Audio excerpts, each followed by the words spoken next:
Buenas noches, señor Costa, o doctor Costa. ¿Cómo está? César, muchas gracias por tu invitación. Un gusto estar en tu podcast.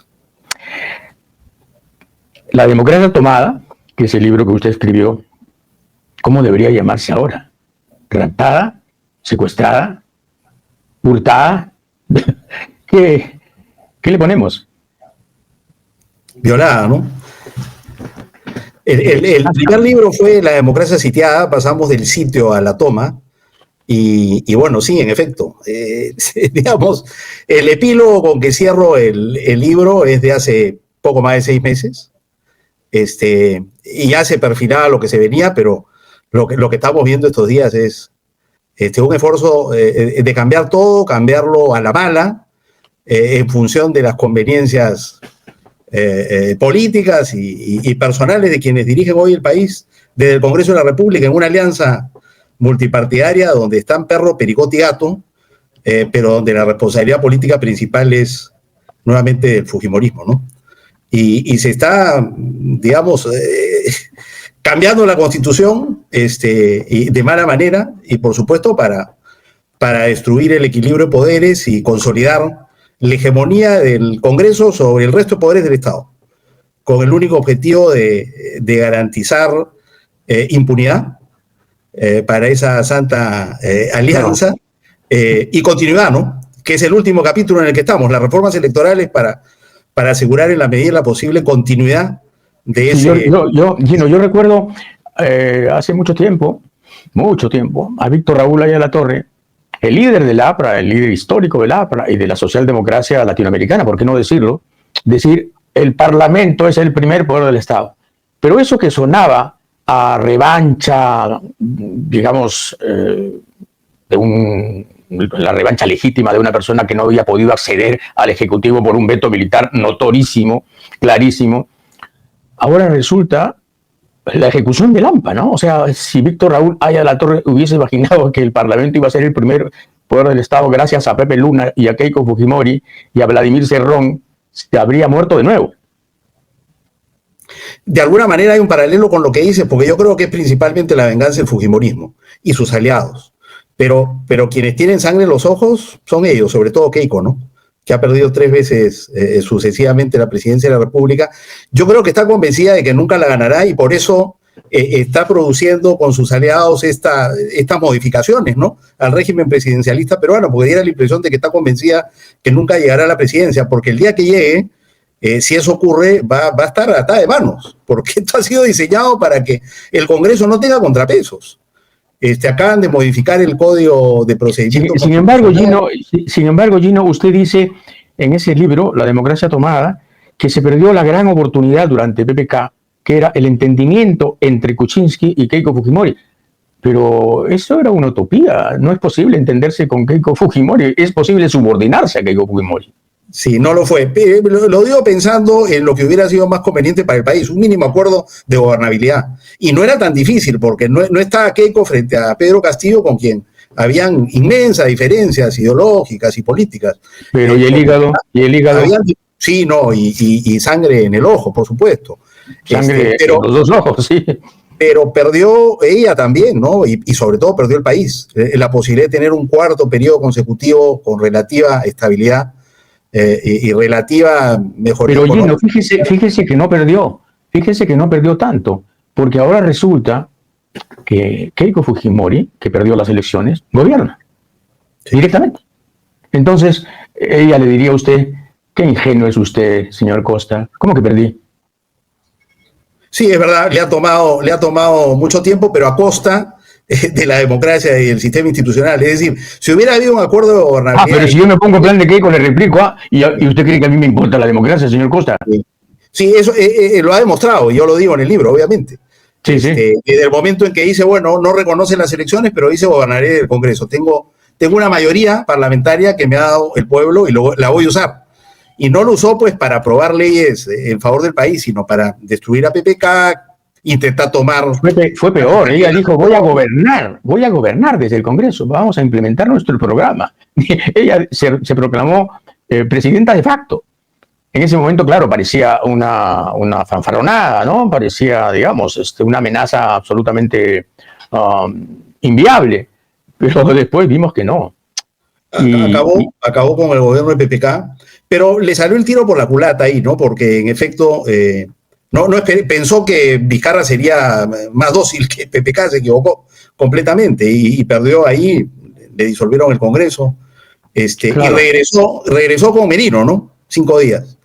Y exacto. Finalmente se plasma su proyecto de gobernar desde el Congreso ya con Dina Boluarte, sí, en efecto. Exactamente. 6 años a costa de un... Y lo que no decimos con frecuencia, y deberíamos decirlo, es que vivimos en un golpe de Estado, porque resulta que quienes perdieron las elecciones gobiernan. Es un golpe de Estado. Llámelo de modo atenuado, en fin, es una inversión de los papeles, en fin, es una lectura distinta del poder, llámelo como quiera, pero es un golpe de Estado. El pretexto que tienen, César, es que fue gracias al fallido autogolpe de Pedro Castillo que se hace de todo el poder. O sea, Pedro Castillo les entrega a sus adversarios y sus enemigos todo el poder, y después, lamentablemente, se incorpora a esta alianza mayoritaria en el Congreso. Es parte de ella, ¿no? Con Cerrón son parte de esa alianza. Cerrón, él, los Niños de Acción Popular, los Acuña, los Luna y el bloque, los aliados de derecha de Keiko, ¿no? Que son quienes lideran esa alianza. Bueno, y ahora, claro, en fin, estamos... Pero Castillo les da la excusa, digamos, de que no es un golpe en realidad, ¿no? Fue él el que golpeó y golpeó mal y, bueno, les entregó el poder. Pero es verdad, claro, lo que correspondía ahí, lo decían todas las encuestas, César, es que el país lo que quería es ir a nuevas elecciones, ¿no? Era una opinión mayoritaria. Era lo lógico, o sea, Castillo traiciona a la izquierda, Castillo traiciona al país, Castillo se porta como un bobo disparatado de antología, hace el ridículo internacional, da este golpe de Estado, que no era golpe de Estado, sino que era un anuncio que no tenía respaldo castrense alguno, y evidentemente lo que tenía que venir era que la señora Boluarte, que era su vicepresidenta, y que había dicho en algún momento que ella se iría con Castillo si Castillo tuviese que irse, tuviese que abandonar Palacio, entonces habría sido todo, digamos, secuencial y más o menos sano, un cronograma constitucional, ¿no? Se va a Castillo, se va la vicepresidenta, o no se va, pero convoca elecciones de inmediato, y habríamos limpiado, habríamos jalado la cadena. El problema es que estamos sin jalar la cadena. Claro, para entender, digamos, los argumentos del otro lado, no había habido tiempo para que surgieran nuevas organizaciones políticas, entonces ir a las elecciones con el mismo elenco, ¿no?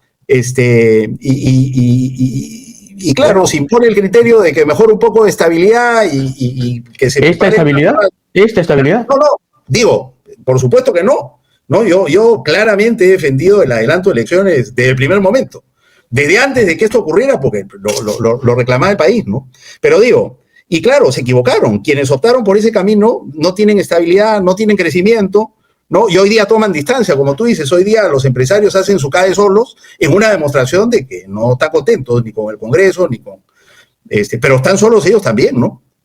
Ellos también están solos, porque son de alguna manera responsables de esto, porque han sostenido a Dina y a este Congreso mudos, porque era mejor que Castillo por demasiado tiempo, ¿no? Y han tolerado que ocurran las cosas que están ocurriendo ahora. Sí, hay un libro suyo, junto con Carlos Romero, que se llama Inseguridad en el Perú, ¿qué hacer? Es un libro, desde luego, muy actual, y sin embargo, en estos últimos meses han sucedido cosas que agravan la situación de inseguridad. Insisto entonces en la pregunta de su libro, ¿qué hacer? ¿Esto tiene solución? ¿Esto tiene algún tipo de arreglo a mediano plazo? ¿Podemos realmente enfrentar este problema? Yo creo que, digamos, la degradación institucional que estamos viviendo es la principal razón de la violencia y el crimen hoy día en el país, ¿no? Y las expresiones más peligrosas del crimen, que son el crimen organizado, ¿no? Y voy más allá, porque lo que yo digo es que la cosa es tan grave que el Congreso, que desde donde se dirige el país, parece tener su agenda, por lo menos en los temas de seguridad, absolutamente, digamos, al servicio del crimen organizado. Hoy día lo que hay es una agenda parlamentaria que es la agenda del crimen organizado. Lo acabamos de ver con lo que ha ocurrido con el ministro Mucho y con el Reinfo y demás. Pero lo vemos hace un año. Han destruido la ley contra el crimen organizado, la ley de colaboración eficaz, tienen amenazada la ley de extinción de dominio. Ahí está la ley Kenji, está la ley Soto, han eximido responsabilidad penal a los partidos políticos. En fin, la lista la conocemos, es larga, el doctor... Crímenes de lesa humanidad, crímenes de lesa humanidad. Han hecho todo lo que el AMPA quería. Sí, porque mira tú, en términos, eso estamos hablando de crimen y de corrupción por un lado, pero también violaciones de derechos humanos. La ley esta que es una amnistía encubierta en realidad, ¿no? Y ahora para las investigaciones que están avanzando, desde que cae Patricia Benavides, los fiscales avanzan con sus investigaciones sobre las muertes en las protestas y van a empezar las acusaciones. Para evitar eso, fuero privativo militar. O sea, estamos retrocediendo 40 años. Sí, claro, a las mismas armas. Y demuelen a la DIVIAC y demuelen a EFICOP. Y mientras tanto, dos policías le roban a un policía herido 800 soles y su celular, cuando el herido era llevado de emergencia porque estaba con un balazo en la cara. Esa es la policía que tenemos. Sí, y esa es la policía a la que el Congreso le está dando la investigación preliminar, lo que en realidad significa que, porque no es que está compartiendo con la Fiscalía, no, la responsable en adelante de la investigación preliminar será la policía. Entonces, las primeras fases de la investigación están a cargo de la policía. Si la policía decide archivar una investigación, esa investigación se archiva. Entonces, será la presidenta y su ministro del Interior quienes decidan a quién se investiga y a quién no en este país en adelante. Si es que esto prospera, esto va al Tribunal Constitucional y ojalá que el Tribunal Constitucional, digamos, no hay muchas razones para el optimismo, pero este es un caso gravísimo. Porque además... Entonces Gino, ya me respondió usted. Perdóneme, doctor Costa, ya me respondió usted. Entonces, con este gobierno no hay solución. Viviremos en la inseguridad creciente. Pero no por incompetencia, incapacidad, sino por las acciones que está tomando el Congreso y el gobierno que favorecen estas expresiones criminales. Bueno, pues. No hemos hablado del Ejecutivo, pero tú mencionaste lo de la DIVIAC, que es un crimen. La DIVIAC es el núcleo, el mejor núcleo de inteligencia que tenemos en la policía. Es chico para la magnitud del desafío, pero a partir de ese núcleo tú puedes construir una capacidad de inteligencia que es lo que necesitamos. ¿De qué te sirve el estado de emergencia, César, si el estado de emergencia lo que te da es la posibilidad de detener y allanar sin orden judicial? Entonces, si tú tienes estado de emergencia, lo que necesitas es saber a quién tienes que detener y qué locales tienes que allanar. Eso no te lo da el estado de emergencia, no te lo dan los policías y los militares desplegados en la calle, te lo da la inteligencia. Y la inteligencia este gobierno le está destruyendo. Por eso es que están esperando que llegue fin de año para pasarlo a retiro no solo a Colchado, sino a Lozano y a todo su equipo, que es lo mejor que tenemos en la policía. Esto es un crimen y a mí lo que me llama la atención es que... Además, en este caso, desconociendo la absolución que por parte de la Inspectoría de la Policía ha merecido Colchado. La Inspectoría ha dicho, hay que restituirlo. No, nada de eso. Afuera, primero al puente y luego a la calle. Pero es que el ministro del Interior nos ha contado cómo es la historia.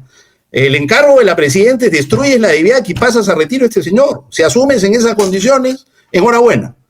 En venganza a que, digamos, le tocó a Colchado allanar su casa, pero por orden judicial. Colchado no fue a ese allanamiento porque le dio la gana, ni porque le pidió el fiscal, ni siquiera. Fue el juez que dijo. Y la fiscalía dijo, ¿a quién recurrimos? A la DIVIAC, que es una institución confiable. Y por eso, por cumplir con su deber, lo pasan al retiro ante la indiferencia del país. César, esto es increíble. Felizmente esto está empezando a cambiar porque los transportistas han dicho que nos están matando y han salido a protestar. Pero todavía es una protesta bien lejos de lo que merece la magnitud de lo que está ocurriendo, ¿no? Sí, porque entonces, además el gobierno se ha mostrado totalmente ajeno a escuchar protestas, ¿no? O sea, pueden salir los barberos, los microbuseros, los choferes. Claro, si salen los mineros ilegales, eso sí, porque esos tienen lobby en el Congreso, tienen asientos en el Congreso y mucha plata negra. Pero en cuanto a lo demás, lo que nos espera entonces es un deterioro aún mayor. Y hay que frenarlo. Yo creo que la protesta organizada, pacífica, ayuda. Hasta ahora no ha ayudado, pero hay que insistir. Tiene que ser más fuerte para que sea efectiva. Pero lo que hay que apostar es que el 26 las elecciones puedan, digamos, gestar un cambio, ¿no? Pero están haciendo todo lo posible para impedirlo y los actores políticos nuevos que quieren, digamos, participar en ese proceso electoral y desplazar a quienes están en el poder, que son muy populares, tampoco dan muestras de hacer saber al país qué cosa quieren. Si quieren en realidad reemplazar a estos para ocupar su lugar y medrar como estos, o si quieren entrar a recuperar de verdad la democracia que estamos perdiendo y enrumbar el país en otra dirección, pero no se les escucha. No se les escucha tampoco, entonces preocupa mucho, ¿no? Hasta que venga un Bukele y prometa la paz social. Mira, difícil, ¿no? Yo no sé por dónde puede aparecer ese Bukele, porque los más entusiastas con Bukele son los congresistas que nos están desarmando frente al crimen. O sea, no tienen ninguna,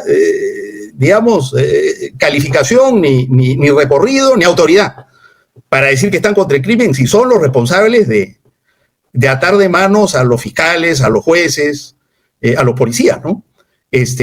Pero podría aparecer un Bukele, por supuesto. Hay un malestar, es el principal problema del país hace años. Hay malestar con el crimen y malestar con la corrupción. Y claro, la coalición gobernante es muy impopular, pero como te digo, no hay oposición. Hoy día la oposición en el país, si hubiera alguna... Usted ha sido ministro del Interior con Toledo. Si mañana tuviera que asumir el cargo de nuevo, ¿qué es lo primero que haría?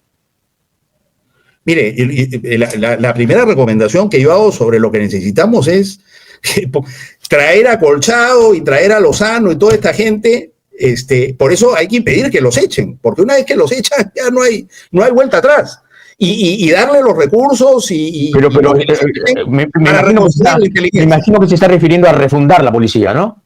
Mire, lo que pasa es que es demasiado ambicioso, ¿no es cierto?, hacer un proceso de refundación. Yo diría, lo primero, garanticemos que la DIVIAC pueda preservarse, ¿no?, con su calidad profesional e independencia demostrada, que pueda crecer y expandirse para atender las necesidades del fenómeno criminal y de la corrupción en el país, y que actúe como ha venido actuando en todas las... Acuérdate tú que la DIVIAC primero se hace a conocer en la lucha contra las extorsiones entre el 2016 y el 2018, y en todas sus intervenciones caían policías, en el marco de la lucha contra el crimen, caían policías. Entonces, yo iniciaría por ahí el proceso. Tú me dices qué haría, qué sugeriría yo creo que esa es la herramienta más importante y la prioridad, digamos. Muchas otras cosas que hacer sin duda, pero toman más tiempo. La inteligencia puede comenzar a dar resultados en un tiempo relativamente corto, no son resultados inmediatos, pero es la herramienta fundamental y la policía tiene un saber y una trayectoria que permite confiar que si se hacen las cosas bien, se le dan los recursos y se protege esas unidades debidamente de la corrupción. Lo difícil, César, es que la DIVIAC desde que nació está amenazada. O sea, el problema no es técnico sobre qué hacer, sino cómo hacer lo que hay que hacer con la clase política que tenemos, ¿no?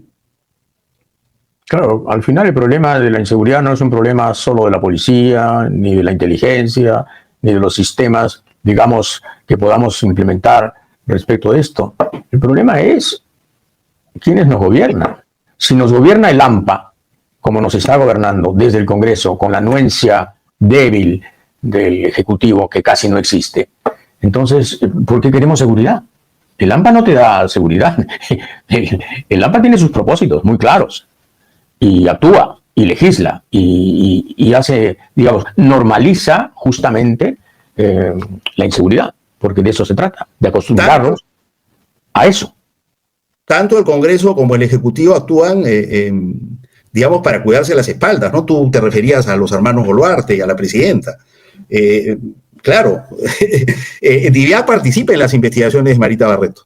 Y mira, la presidenta ha logrado lo que no logró Pedro Castillo. Marita Barreto está ya fuera del cargo, suspendida indefinidamente, y Lozano y Colchado a punto de irse a retiro, y la DIVIAC sin presupuesto, desarticulada. O sea, le interesa un comino que para librarse de las investigaciones, al igual que Pedro Castillo, dicho sea de paso, destruyamos lo poco que tenemos para enfrentar estos desafíos. Y el Congreso es igual, ¿no? Porque estas leyes son para protegerse de las investigaciones que tienen o futuras y terminan beneficiando a todo el crimen organizado.